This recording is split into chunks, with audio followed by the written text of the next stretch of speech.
Hello, beautiful family. I'm so happy to see y'all here today. I want to thank you for coming and joining us on the No Coincidences podcast. Hello, Kevin and Mary and Lisa. I'm so excited to have y'all here today.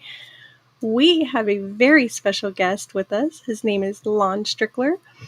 How are you doing today, Lon? I'm doing fine.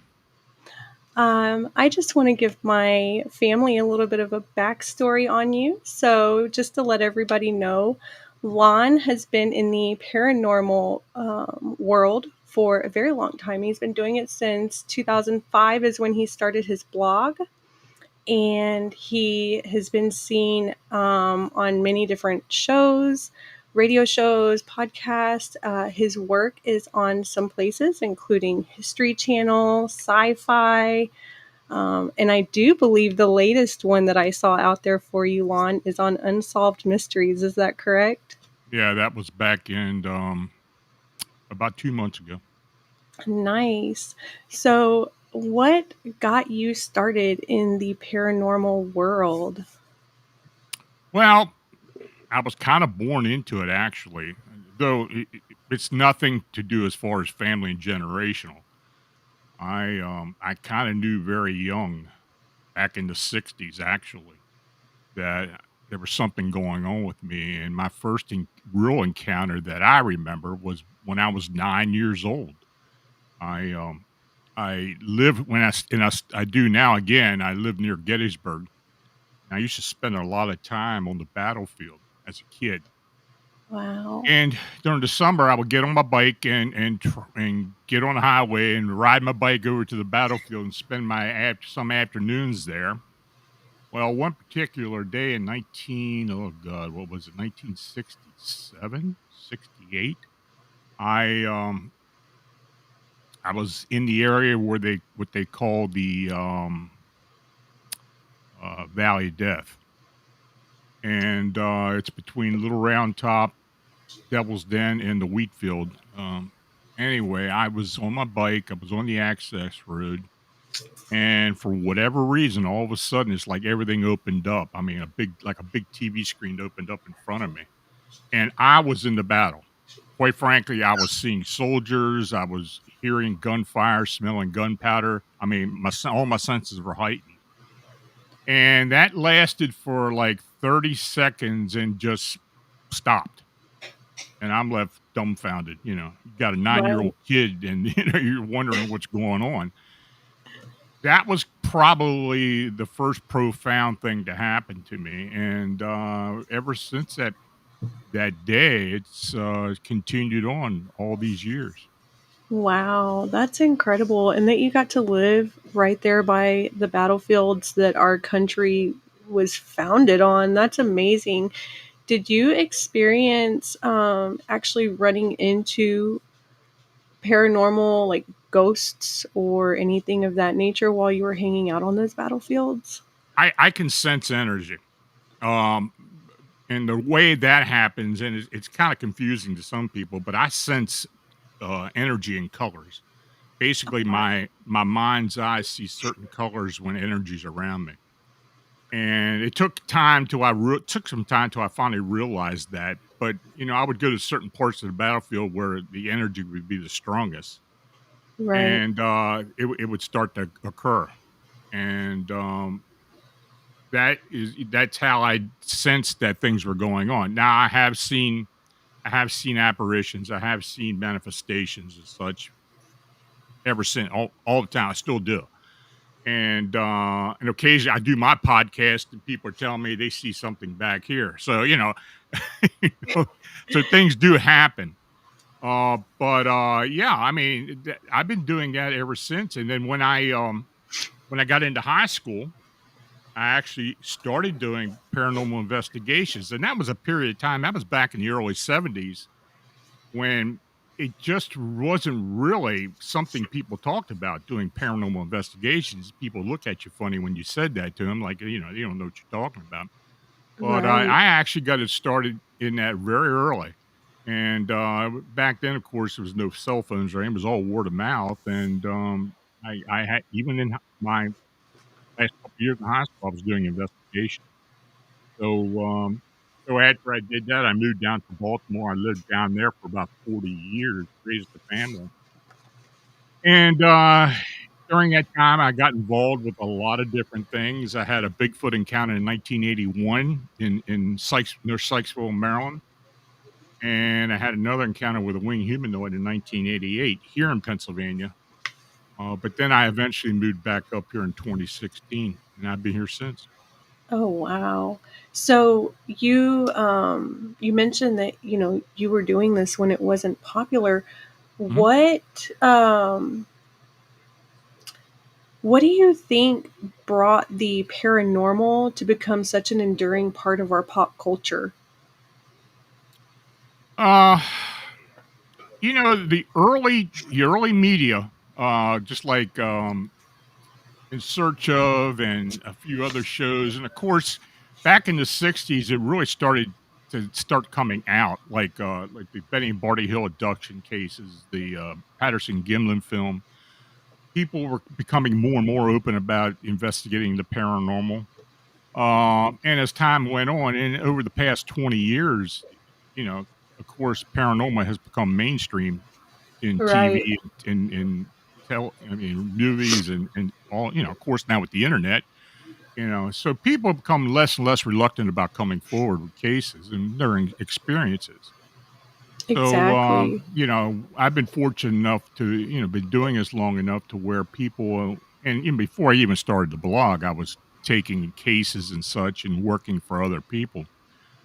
But, yeah, I accumulated a pretty large amount of cases over those many years. And then I started doing the blog and started actually doing some investigations, formed a team, and it's what we're doing now. That is so awesome. I'm going to rewind us just for a minute. Sunny from our comments had a question. She said, reading energy and color, isn't that reading auras? Now it's not. I can see auras on occasion, but my mind's eye, and when you talk about your mind's eye, it's pretty hard to describe that. But basically, I see certain colors that indicate certain energies around me. And in fact, just like for instance, when there is an energy around me of a possible uh, non-corporeal being, I will see pink and kind of a foam green color in my mind's eye. It's weird, but Wow. yeah, that I as soon as that as soon as I start seeing that, then I know something's around me, Right. and that's when I guess I my body or my mind just starts focusing in on that, and in some occasions I've been able to somewhat communicate, but basically, I just can start picking up on movement, and many times it has manifested for me. So, yeah, and that's how I really got involved with the paranormal because I was using that for cases, and I was using that to help me investigate locations. And I'm also a trained remote viewer. I was trained by an individual who had actually worked for the MI6 British government, and I was trained by them to remote view, and Wow. I use that in my cases as well. So yeah, it's kind of an eclectic thing with me, but I use whatever I can use. I mean, I divination crystals and such. I use all of it, and not to the point where it's going to interfere with the case, but just where it would actually help me out. Right. I had a lady that I worked with who spoke of being able to see things through colors, kind of like what you're talking about. And she would Hmm. tell me that when she saw the energies, it was like as the energy shifted, like say the person or the entity went from being happy to sad or something like she would physically see the colors shifting as the vibrations moved along. Is that kind of what you see as well? Yeah, yeah, that's exactly what it's like. I mean, I guess it depends on the situation and the location. Sometimes it's a little bit different, but especially if I'm not on location. Now, if I'm doing remote view, it's different. Right. Remote viewing really isn't a psychic endeavor. It's Right. basically using the clues and the visions that you do pick up while you're doing it. Exactly. Using the different phases, it can get up to 6, 7 phases at a time doing an actual session. But with me, invariably, it does turn into somewhat of a intuitive endeavor, a psychic endeavor, to where as I'm getting further and further along into it, I start picking up more things and I start sensing things, and then I start incorporating it into my view. Right. And I love that you mentioned remote viewing right now. We all know the name of my show is No Coincidences. And I actually just signed up for a remote viewing class a couple days ago. I'm so excited to do it because everything that I personally do is self trained, Right. right? I've been intuitive most of my life, or actually all of my life. I just didn't realize it when I was younger, right? But now that I'm like really getting into the paranormal world and getting to know amazing people like yourself, I'm like so intrigued by all of these classes and these masters that are out here that can teach us things. So when I signed up for this remote viewing class, I'm like, okay, I'm going to learn how to like see things in my mind's eye that I'm not already seeing. I hope I'm hoping to be able to learn to visualize it better. What has it been like for you going on your journey of learning remote viewing? Well, it's kind of expanding my perspective of what I'm doing. Um, I seem to be able to visualize um, either the energy or whatever I'm focusing in on more clearly now. Mm-hmm. But yeah, I have a lot of people who ask me about remote viewing, and look, I've tried to train people. I'm just not patient enough to do it. But there's a lot of people who do know how to train properly, particularly if they're using coordinated remote viewing or scientific remote viewing where you go by the phases. Right. That's what Um, the one is doing that I just signed up for is well, doing some that's coordinate. the place to start at, and when people ask me the best way to do it, I say first of all, find someone you're going to be able to get trained by, and then Yeah. have them explain all the phases to you. Do some test cases, do some using a monitor, and then using the actual remote viewers. If you're just Mm-hmm. doing it singly, or if you're using it as a team in different locations and coming together at the end. Um, then after doing that, then normally I suggest to do some self training after that. It becomes much easier to do. Right. So yeah, but what you're going to do is the way to start out. Oh well, thank you for that because I was like looking, and I'm like, oh, let me please find the right one. And I see that one of my commenters here was saying that the Monroe Institute might be a place for me to look into as well. So I will have to definitely check that Yeah, out. Monroe Institute is kind of they're the SRI originators, and they a lot of the better known remote viewers you're out beyond military and government service uh, have gone through Monroe and a few other ones actually. But Wow. some of the top remote viewers originally worked for either MI6 or worked for uh, the CIA or government and such. So and Right. there are a few of them out there. Not many of them around anymore, but there's a few of those around there. um, Throughout all of your experiences and encounters, has there been any one specific that really stuck out to you? And if so, can you tell us about it? Wow, I've done so many cases. You know, at this point it kind of runs together. I well, the more dramatic cases are have usually been through remote viewing, and where I've experienced psychic attacks as a result. And that's one thing you've got to be cognizant of. Uh, protecting yourself before you get into that. I mean, and anyone who does any type of paranormal investigation, from amateur to professional, or someone who has been doing it for such a long time, you do need to learn to protect yourself, either white light, Right. golden light, or divination, or some type of uh, some type of you know prayer. Some people use prayer. Some people use other types of things as well. But you need to use something.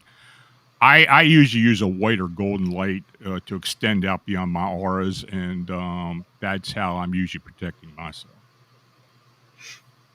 Yeah, I know I personally I like to use crystals, and I do prayer before I do anything. And I mean, like I said just a little bit ago, I've already been doing this, and it's self-taught. I love that when we have our awakenings, that there's so many things that's already in our mind that we're like, oh yeah, we know how to do this. But there's only so far that self-taught can get us, right? We need to be Right. able to go to experts and be able to find more. Um, I know you said that you've always known. Yeah. Um, was there a specific point where in life you were like, okay, I've had my awakening and I'm seeing these things. This is what I want to do with it for my career for the rest of my life. No, I had no intentions of making it a career. It's one of those things where I had a regular. I was an engineer, and I was actually a union. I worked for the United Steelworkers as a district representative for the international. So I did contract negotiations and such for years. But that was my regular job. But this was something that I would incorporate after I did my work. I mean, it was kind of a I wasn't doing it for profit or anything, and I really don't do it for profit. Basically, it's now that I'm retired, it's just something I do, and I enjoy doing. If I did enjoy doing, I wouldn't do it. But I Right. like helping people, and in particular, when there's cases of some type of oppression or some type of attachment or something with an individual, especially if there's kids. I do a lot of that, and I do a lot of work. I have done a lot of work with kids who have been involved with attachments and poltergeist cases and such for years. And many of these kids grew up to be pretty good psychics as well. So that's just part of what I do, and I've been doing that now for many years. Yeah, it's interesting that you mentioned kids because my 4 year old, I'm assuming it's because of the way that I am raising her to be so open minded and accepting. She is so intuitive. I mean, just like this last weekend, she was sitting there with me and she said, Mommy, don't we all have three eyes? There's one here and one here and one there, right? And I was like, I've never talked to you about this. It's amazing that you know this. And with her going in between two homes, the situations are very different within the homes. At the other house, they're atheist, and here we're very spiritual. So it's interesting to see the balance that even a 4 year old can learn to have within those two areas. Um, I love that you're saying that the children grow up to be able to know those psychic abilities so well because that's what I'm really hoping for my daughter.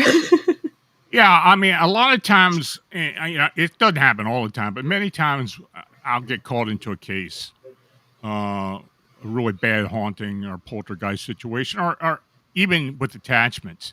And many times the client is what I call a beacon. They've got abilities, and they're these energies and these even malevolent or benevolent will come to them. Will try to be around them. And many times a younger child will see this, and since their minds are uncorrupted, they can pick up on a lot of different things. And many times I have talked to the parents uh, who tell me, "Well, my child sees this and this and this, and tells me this," and of course, I get if I get their permission to go ahead and help the child as well Hmm. individually, then I will do that. It's it's not a prerequisite of what I do, but it's just something that many times comes up. And Right. yeah, so that's just another aspect of what I do, and what results of it. So I know that you do a lot of research. A lot of your research has been shown over a multitude of places. What is the most convincing piece of evidence that you have ever come across?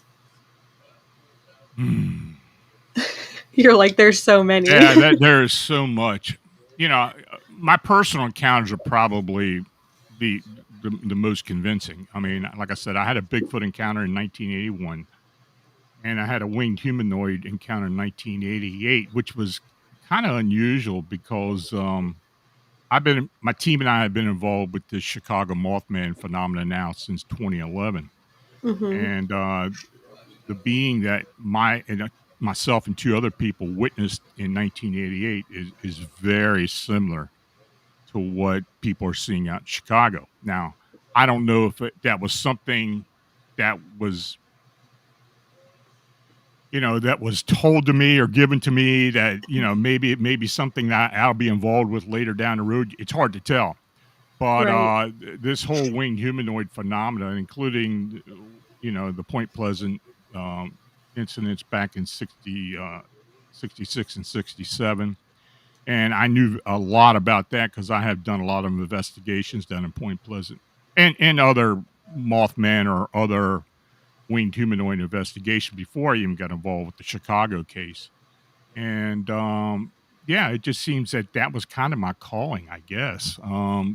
But it just seemed to work out. And yeah, for whatever reason, we started getting these reports and have been involved with it ever since and continue to be so. That's awesome. How credible do you find the physical evidence that people bring up, whether it be footprints, hair samples, uh, videos? I mean, there's obviously all sorts of evidence that people bring. How credible do you find most of it? Not a lot of it. Most of it is, I guess, a matter of perspective or perception. Right. People see a footprint, they think, well, it looks human, but it's much bigger. It's got to be a Bigfoot. Well, that's not necessarily true.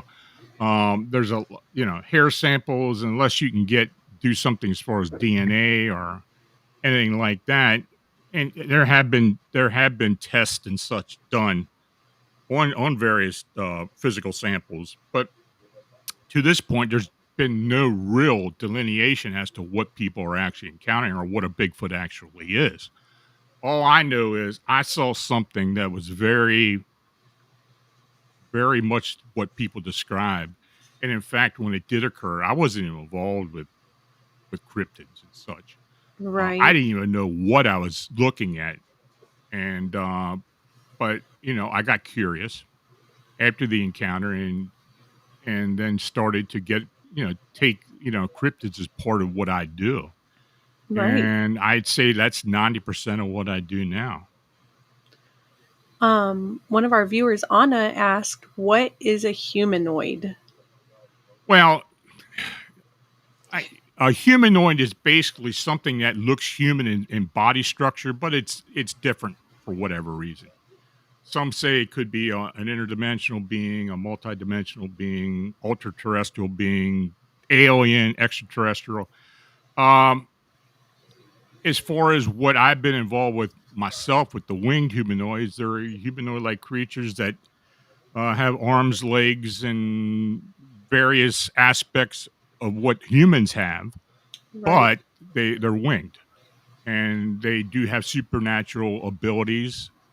Um, Many times they have the very forward projecting red eyes. That's something that's been seen many times, but there You are other actually things as well. experienced that, didn't I you? I did experience that. Yeah. Yeah. So yeah, and we really don't know what we're dealing with, though. I think at this point now, we can safely assume that they're not indigenous beings.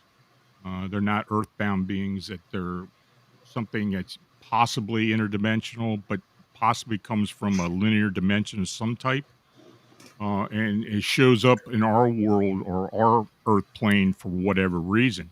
We just haven't been able to distinguish why that happens. Right. The cases that we've been doing in and around the Chicago area, right now we're at about 170 some odd cases that we feel are legitimate. Uh, Right. so, yeah, there's something definitely going on. And it's not just happening there, it's happening in other places as well. But Exactly.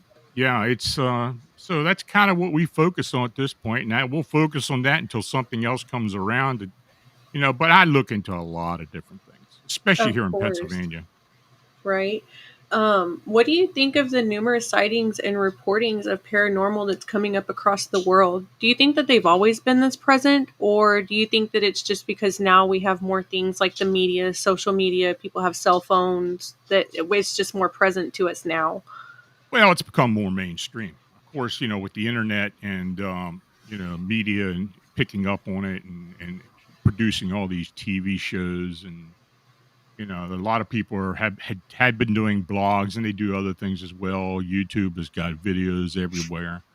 Right. Sure, there's a lot of room for fakery and but it's become more mainstream. People are less reluctant to come forward and talk about it, as opposed to what it used to be when I was younger. I mean, it was like pulling teeth. It was just very difficult to get a story out of someone.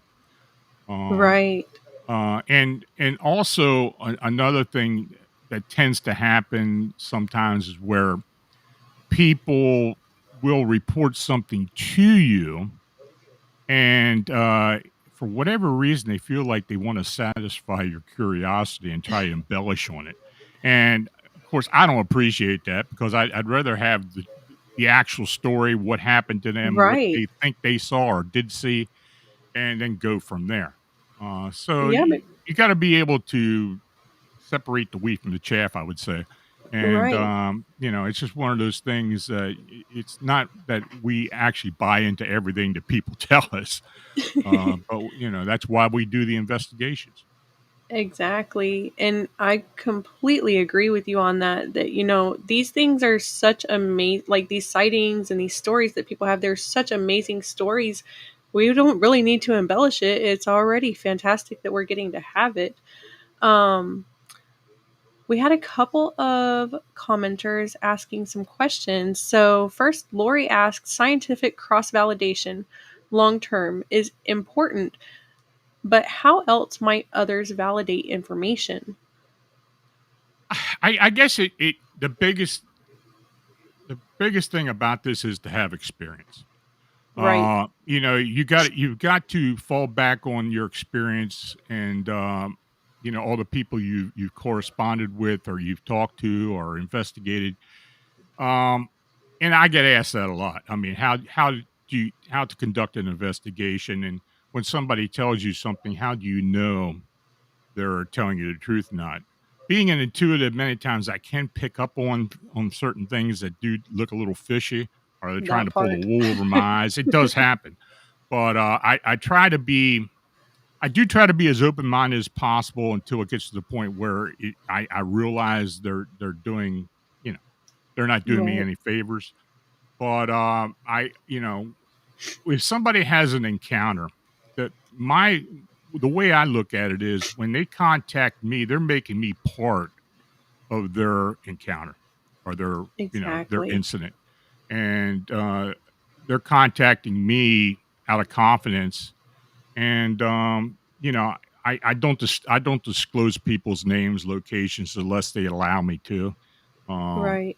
and but I will go deep into it with them, and I ask them to do certain things as far as being honest with me, and if I am involved with the case, I do require them to have me as the sole investigator or my team as the sole investigator. After that, they can do what they want to do, but while Right. while I'm involved with it, I don't want anything contaminating what I'm doing. Exactly. And I'm going to go to this next question that we have here from Mary, but I want to say that actually, I might be able to answer it a little bit for her. So I know personally, when people tell me stories or incidences that they've been through, with my personal psychic abilities, I get their visions, right? I actually see what they're seeing. And so that helps me to validate if they're actually telling me truth or not. And I think that kind of goes into Mary's asking remote viewing. Could you explain a little more when you actually go to remote view? Like, is it an out of body experience or what exactly is it? She's wanting to know more about that. I guess out of body experience would probably be the closest description that you could, or comparison you could use it to. Um, and you'll learn when you start training. Uh, Many times you go through a process of using affirmations and such before you Hmm. start doing it. You will use ideograms, or or use some type of coordinate that's used by the monitor to try to get the viewer on track as to what they're trying to get you to look into. But there's other physical aspects of it as well when you're actually doing the RV. Um, but I would say out of body is probably it's an interesting comparison because many times, and I do as well, if I'm on the phone with somebody or I'm talking to somebody, I'm starting to get visions right away. There'll be Right, times I'm on the phone and somebody will be describing to me, and I had to interrupt them and say, "Look, did this happen, or is this and this going on right now?" Because I'm picking up on it, and many right, times I am picking up the correct thing, or the correct uh, series of events. So, but as far as remote viewing goes, it takes a while to pick up, but you start getting to a point where it's just very smooth as you go on. Quite frankly, I actually learned while the person who I was doing the training with was in Great Britain, and of course, I was here in the United States, so we were doing it through Skype, and we did it every day for about 2 to 3 hours a day, if not more, unless we did an actual case, and it was many hours. But I did that for almost a year. right. That's So it takes a amazing. lot of work, but you know, it's something you pick up on, you don't forget, Right.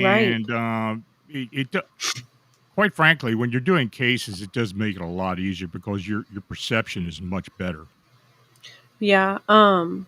I know a lot of my viewers know I'm prior military, and I'm not gonna lie, I've done a little bit of remote viewing around the installations and stuff like that, and you're like, Hmm. whoa, it's amazing what they have around there. Like right now, I personally live next to they call it Fort Cavazos now. It used to be Fort Hood, and it's the biggest military installation in the Or United you're out in States. Texas.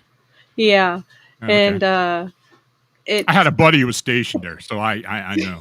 yeah, but when you remote view, like I actually went remote viewing with a friend one day, and I was like, "Yeah, let's look over here." And apparently, they ended up on the other side of the base, and we were not looking at the same thing. And he was like, "What am I looking at?" And I was like, "I don't know. You're not looking at what I'm looking at." So that's one of those things where you have to make sure you know your exact coordinates of where you're going, so you're not doing two different things.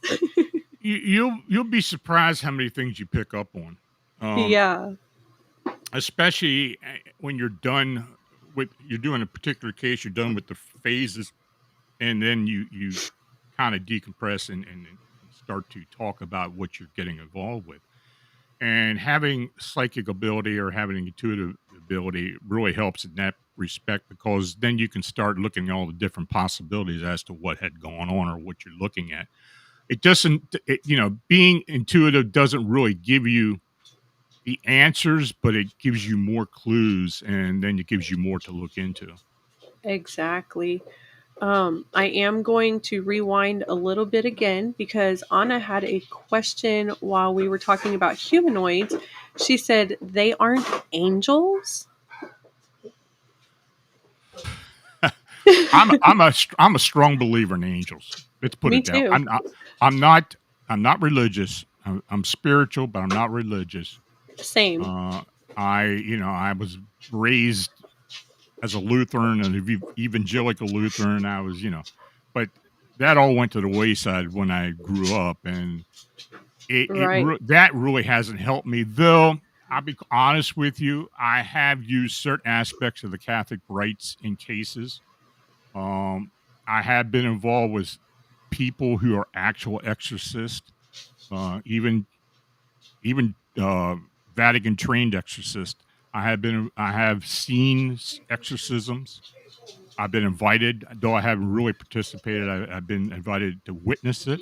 Wow. I do believe, though I don't necessarily buy into the demon thing. A lot of times people talk about demons like, you know, it that you hear demons this, demons that everywhere, and it's not necessarily, look, evil's evil. Yeah. Malevolency is evil, and it's all around us. And but as far as angels go, I don't believe angels are they're not spirits. They are something entirely different. Are they extraterrestrial? I think they're probably closer to that than they are anything else. Right. Um, I have talked to remote viewers, one in particular who has communicated with angels, and she has told me that they are extraterrestrial, and she has communicated with other extraterrestrial beings as well as part of her work, and she's written several books about it. So, but I haven't necessarily gone that far, but I do have guardian angels.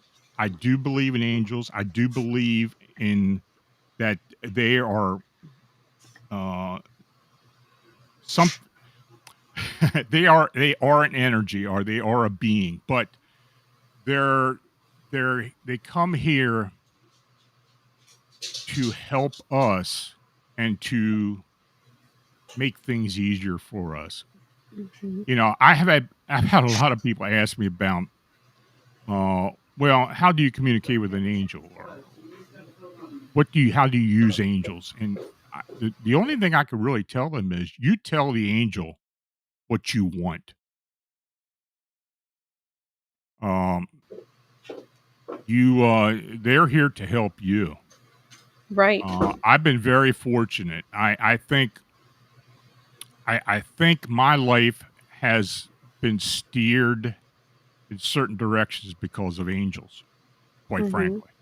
Right. My wife, who's deceased, was very into angels. Uh, I probably and I, you know, when I married her, I didn't know anything about it. I mean, her interest in it. It's something we eventually learned together, and but she was always very spiritual, and Yeah. uh, you know, I got more of an insight about it, and as time went on, it deepened, and it's just another aspect of what I use in my cases, and in my personal life. Right.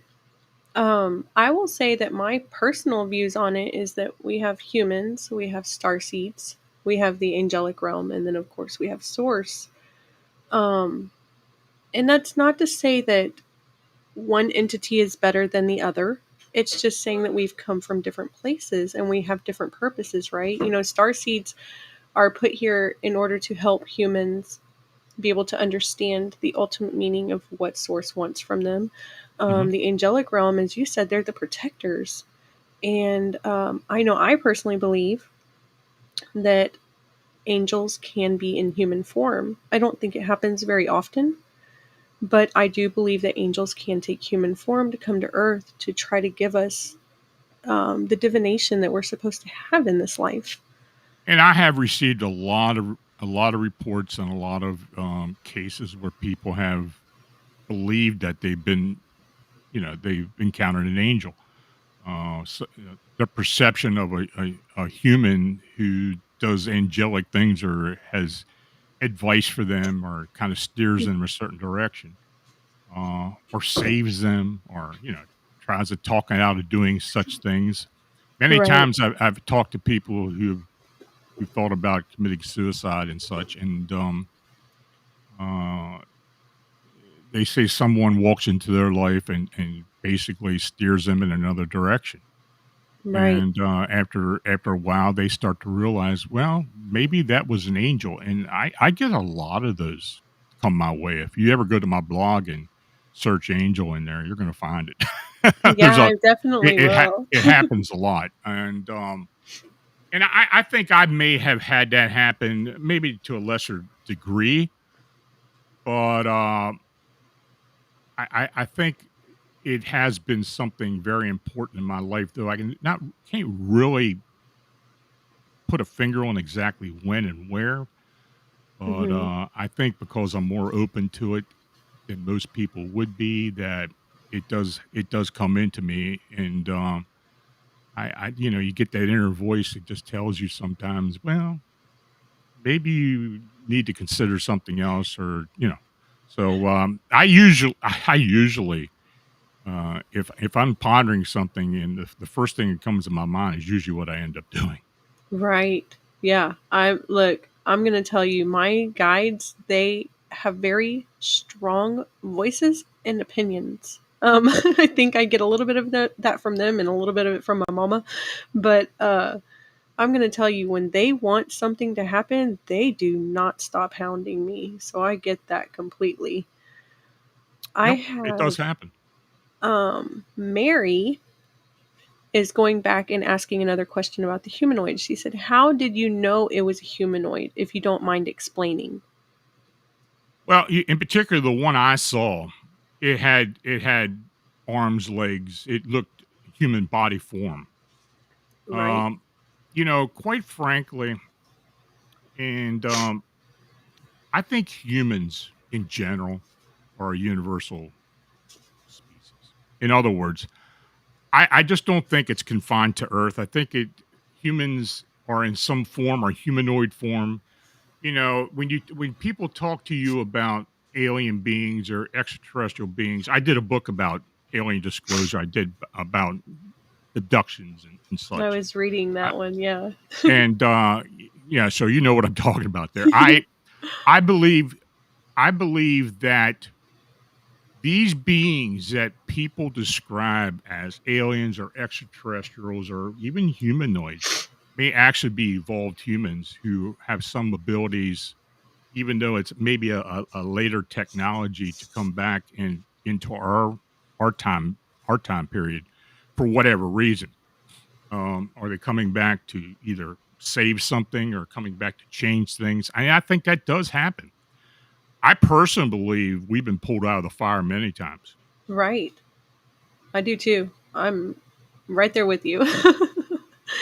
um, what is your response to people when they try to dismiss paranormal entities that we're speaking of right now, when they try to say that it's a myth or a hoax? I simply tell them it's within their uh, uh, prerogative to believe what they want to believe. It used to be a time when I would argue with people about that. Now, of course, I'll go into a show, a round table or something, and we'll have skeptics in there, and then I got to open up a little bit more. But quite frankly, I don't discount anybody's views on anything. They're entitled to it, and I'm not one to tell them what they should and shouldn't be doing, or should and shouldn't be leaving. And yeah, so uh, I'm not normally confrontational about that.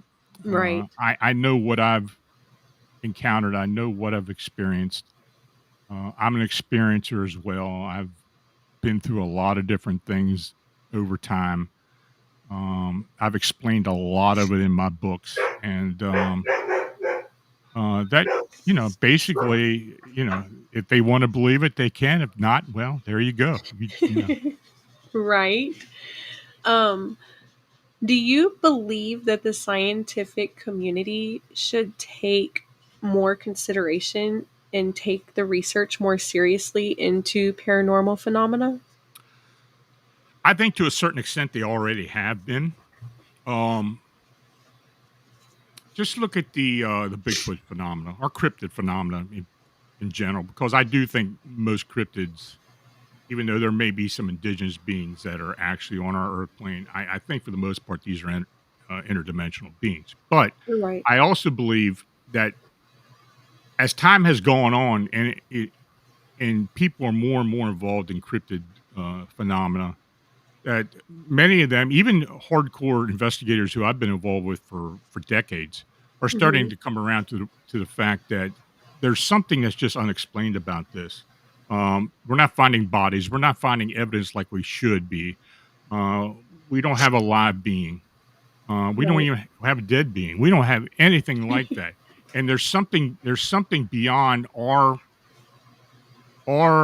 abilities at this point to explain what they are.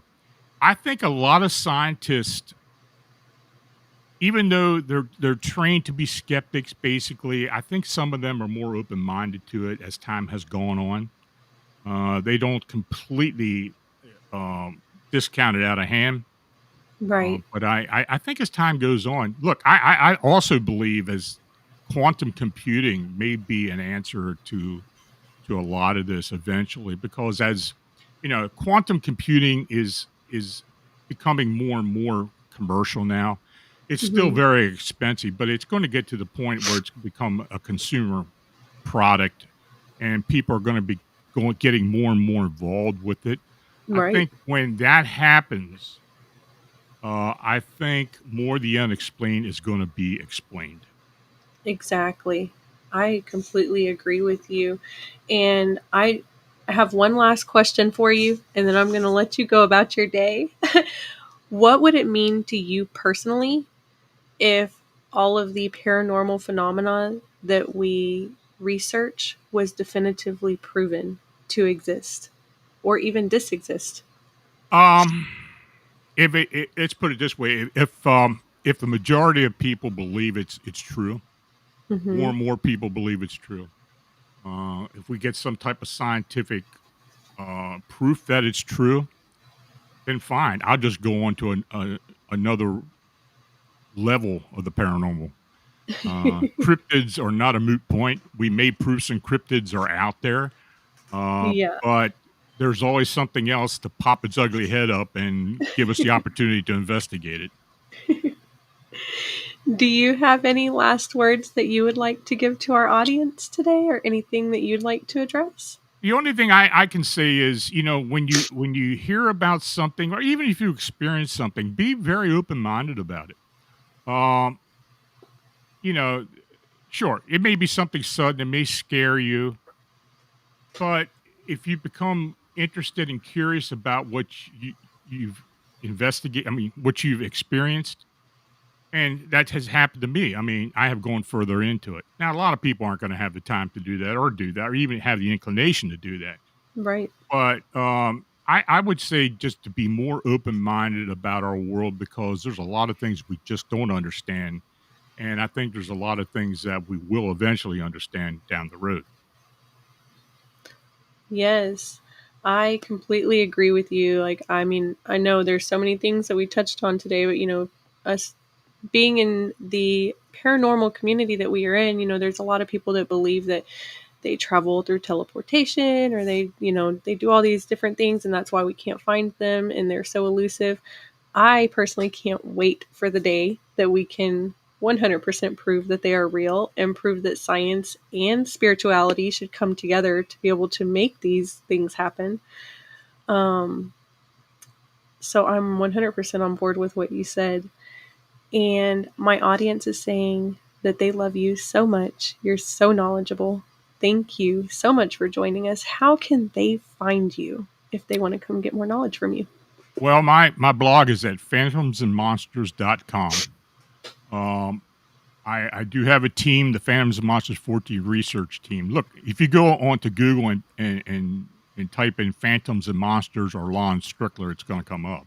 Mm-hmm. But you know, there's a lot of different things I'm involved with, and as time goes on, hopefully there'll be more and more. But you know, my time's limited, so you know, Right. I do what I can do, but I try to make my research, my investigations, our team's investigations as accessible as possible to the public. I don't charge. And look, I will disclose. People are generous enough to come forward and help support me, and I appreciate that completely. But it's nothing. It's not a prerequisite to what I do. Right. I just enjoy helping people, and actually, when you do a case and the results are life changing, it's probably one of the best experiences and feelings that you can have. Yeah, for sure. Well, I definitely appreciate you taking the time out of your busy schedule. Thank you for allowing my audience to be part of your energy today. And I look forward to maybe getting to do this again soon. No problem. With Just let me all of know. that with all of that said, love and light to our beautiful family and have a wonderful evening.